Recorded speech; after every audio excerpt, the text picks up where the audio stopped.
ಎಲ್ರಿಗೂ ಸ್ವಾಗತ. ಪ್ರತಿ ವಾರ ಆರಂಭವಾಗುತ್ತಿದ್ದಂತೆ ಪ್ರತಿಯೊಬ್ಬರಿಗೂ ಈ ವಾರ ಹೇಗಿರುತ್ತದೆ ಎನ್ನುವ ಬಗ್ಗೆ ತಿಳಿದುಕೊಳ್ಳಲು ಕುತೂಹಲವಿರುತ್ತದೆ. ಜೂನ್ 2ರಿಂದ ಜೂನ್ 8ರವರೆಗೆ ಹೊಸ ಯೋಜನೆಗಳು, ಶಿಕ್ಷಣ, ವಿದೇಶ ಪ್ರವಾಸ, ಹಣಕಾಸು, ಆಸ್ತಿ ಅಂತಸ್ತು ವಿಚಾರದಲ್ಲಿ ಎಲ್ಲ 12 ರಾಶಿಗಳ ಭವಿಷ್ಯ ಹೇಗಿದೆ ಎನ್ನುವುದರ ಬಗ್ಗೆ ವಿಸ್ತಾರವಾಗಿ ತಿಳಿಯೋಣ ಬನ್ನಿ. ಮೇಷರಾಶಿ.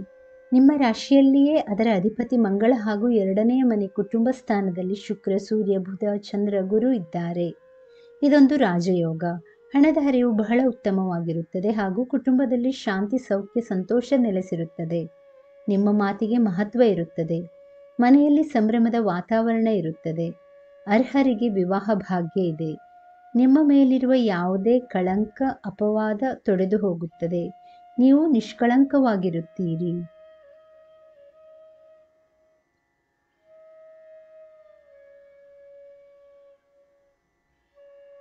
ವೃಷಭ ರಾಶಿ.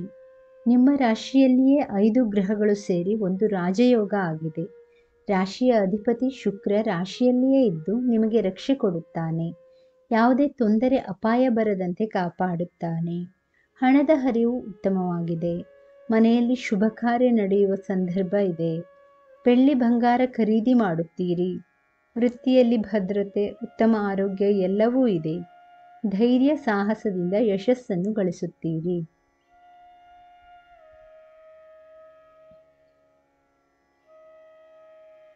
ಮಿಥುನ ರಾಶಿ.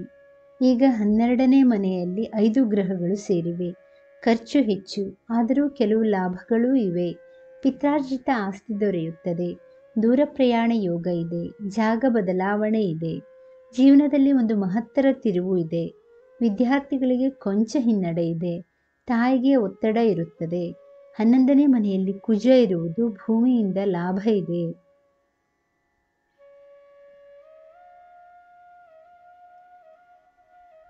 ಕಟಕ ರಾಶಿ. ಲಾಭಸ್ಥಾನದಲ್ಲಿ 5 ಗ್ರಹಗಳು ಸೇರಿ ಒಂದು ರಾಜಯೋಗ ಆಗಿದೆ. ಲಾಭದಲ್ಲಿ ಯಾವುದೇ ಗ್ರಹವಿರಲಿ ಅವರು ಹಣ ಕೊಡಿಸುತ್ತಾರೆ. ಗುರು ಒಬ್ಬನಿದ್ದರೂ ಎಷ್ಟೋ ಅದೃಷ್ಟ, ಅದರ ಜೊತೆ ಇನ್ನೂ 4 ಗ್ರಹಗಳು ಇದ್ದು ನೀವು ಲಾಭದ ಉತ್ತುಂಗ ಮುಟ್ಟುತ್ತೀರಿ. ಕೆಲ ಕಾರ್ಯಗಳಲ್ಲಿ ಸಫಲತೆ, ಅಡೆತಡೆ ನಿವಾರಣೆ, ಶತ್ರುಗಳು ದೂರವಾಗುವುದು, ಮನಸ್ಸಿಗೆ ಸಂತೋಷ, ಮನೆಯಲ್ಲಿ ಸಂಭ್ರಮ ಎಲ್ಲವೂ ಇದೆ. ವೃತ್ತಿಯಲ್ಲಿ ಭದ್ರತೆ ಇದೆ, ಯಶಸ್ಸು ಇದೆ. ಈಗ ನಿಮ್ಮ ದಾರಿ ನಿರ್ವಿಘ್ನವಾಗಿದೆ.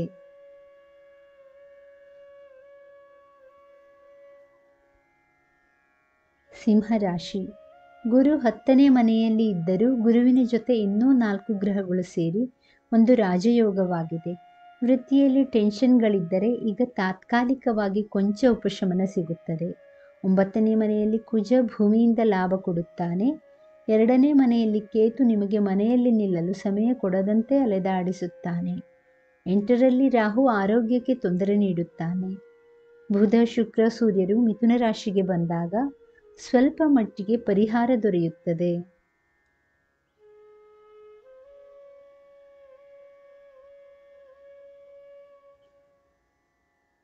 ಕನ್ಯಾ ರಾಶಿ. 9ನೇ ಮನೆಯಲ್ಲಿ 5 ಗ್ರಹಗಳು ಸೇರಿ ನಿಮ್ಮ ಮೂಲಕ ಧರ್ಮ ಕಾರ್ಯಗಳನ್ನು, ದಾನ ದೇವತಾ ಕಾರ್ಯಗಳನ್ನು ಮಾಡಿಸುತ್ತಾರೆ. 8ರಲ್ಲಿ ಕುಜ ಇದ್ದಾನೆ. ವಿದ್ಯುತ್ಗೆ ಸಂಬಂಧಪಟ್ಟ ಸಂಗತಿಗಳಿಂದ ದೂರವಿರಿ. ಬೆಂಕಿಯಿಂದ ದೂರವಿರಿ. ಶನಿ 6ನೇ ಮನೆಯಲ್ಲಿ ಇದ್ದು ಹಣದ ಹರಿವನ್ನು ಉತ್ತಮಪಡಿಸುತ್ತಾನೆ. ಗುರು 9ನೇ ಮನೆಯಲ್ಲಿ ಇದ್ದು ಕುಟುಂಬದಲ್ಲಿ ಸುಖ ಶಾಂತಿಯನ್ನು ಕೊಡುತ್ತಾನೆ. ಮನೆಯಲ್ಲಿ ಶುಭ ಕಾರ್ಯ ನಡೆಯುವಂತೆ ಮಾಡುತ್ತಾನೆ. ನಿಮ್ಮ ಕೆಲಸಗಳಲ್ಲಿ ಜಯ ಸಿಗುವಂತೆ ಮಾಡುತ್ತಾನೆ.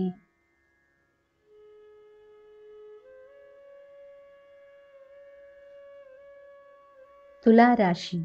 8ನೇ ಮನೆಯಲ್ಲಿ 5 ಗ್ರಹಗಳು ಸೇರಿ ಒಂದು ರಾಜಯೋಗ ಆಗಿದೆ. ಇದು ನಿಮಗೆ ಯಾವುದೋ ಒಂದು ಆಪತ್ತಿನಿಂದ ಕಾಪಾಡುತ್ತದೆ. ಹಣಕಾಸಿನ ಸ್ಥಿತಿ ಉತ್ತಮವಾಗಿದೆ. 7ನೇ ಮನೆಯಲ್ಲಿ ಕುಜ ಸ್ವಂತ ಮನೆಯಲ್ಲಿ ಇದ್ದಾನೆ. ಇದರಿಂದ ನಿಮ್ಮ ಸಂಗಾತಿಗೆ ಶುಭವನ್ನು ತರುತ್ತದೆ. 6ರ ರಾಹು ದೃಢತೆಯನ್ನು, ಧೈರ್ಯವನ್ನು ಕೊಡುತ್ತಾನೆ. ಶತ್ರುಗಳು ದೂರವಾಗುತ್ತಾರೆ.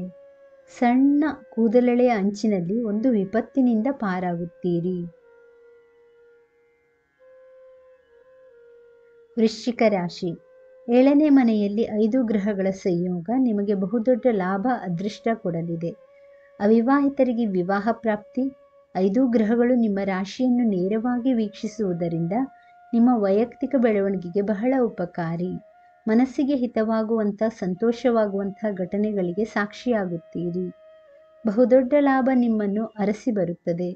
ಬಿಕ್ಕಟ್ಟುಗಳು ತಿಳಿಯಾಗುತ್ತದೆ. ಹಣದ ಹರಿವು ಉತ್ತಮವಾಗಿದೆ. ವೃತ್ತಿಯಲ್ಲಿ ಯಶಸ್ಸನ್ನು ಗಳಿಸುತ್ತೀರಿ.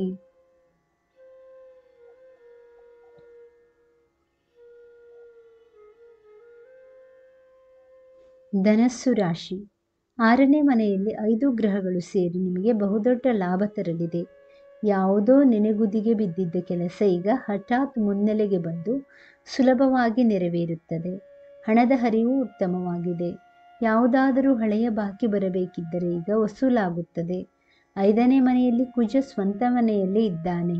ಗಂಡು ಮಕ್ಕಳಿಗೆ ಒಳ್ಳೆಯದಾಗುತ್ತದೆ. 4ನೇ ಮನೆ ರಾಹು ಕೊಂಚ ದೈಹಿಕ ಸಂಕಟಗಳನ್ನು ಕೊಡುತ್ತಾನೆ. ರಾಹು ಸ್ತೋತ್ರ ಹೇಳಿಕೊಳ್ಳಿ.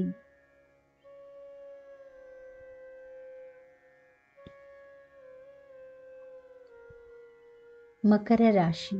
ಈಗ ನಿಮಗೆ ಗುರು 5ನೇ ಮನೆಯಲ್ಲಿ ಇರುವುದೇ ಮಹತ್ತರವಾದ ಶಕ್ತಿ.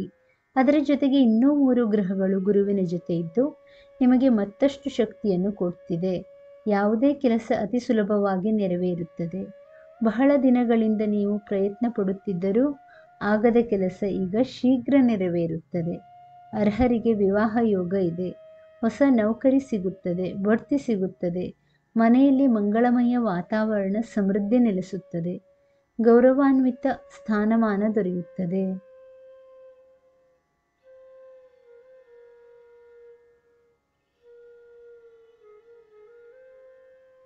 ಕುಂಭರಾಶಿ. ಗುರು 4ನೇ ಮನೆಯಲ್ಲಿ ಕೊಂಚ ಬಲಹೀನನಾದರೂ ಗುರುವಿನ ಜೊತೆ ಇರುವ ಶುಕ್ರ, ಬುಧ, ಸೂರ್ಯ ಇರುವುದರಿಂದ ನಿಮಗೆ ಯಶಸ್ಸು, ಶ್ರೇಯಸ್ಸು ಎರಡೂ ಇದೆ. 3ನೇ ಮನೆಯಲ್ಲಿ ಕುಜ ಧೈರ್ಯ ಪರಾಕ್ರಮವನ್ನು ಕೊಡುತ್ತಾನೆ. ಹಣದ ಹರಿವು ಉತ್ತಮವಾಗಿದೆ. ವಿದ್ಯುತ್ ಹಾಗೂ ಬೆಂಕಿ, ಪವರ್ಗೆ ಸಂಬಂಧಿಸಿದ ಕೆಲಸ ಮಾಡುವವರಿಗೆ ಉತ್ತಮ ಫಲಿತಾಂಶ ಸಿಗುತ್ತದೆ. 2ನೇ ಮನೆಯಲ್ಲಿ ರಾಹು ಇರುವುದು ಮನೆಯಲ್ಲಿ ಕೊಂಚ ಒತ್ತಡದ ವಾತಾವರಣ ಇರುತ್ತದೆ. ಗುರುಗಳ ಧ್ಯಾನ ಮಾಡಿ.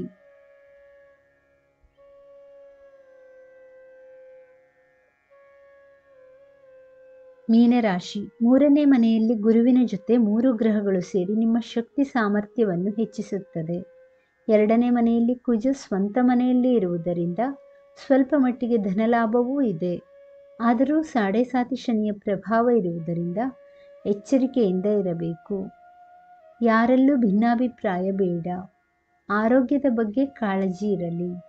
ಮನೆಯಲ್ಲಿ ನೆಮ್ಮದಿ ಭಂಗ ಆಗದಂತೆ ನೋಡಿಕೊಳ್ಳಿ.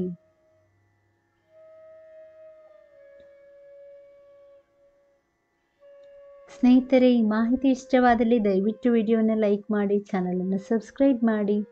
ಕೇಳಿದ್ದಕ್ಕಾಗಿ ಧನ್ಯವಾದಗಳು. Thank you for watching. Please like, share, comment and subscribe to Ayushvani.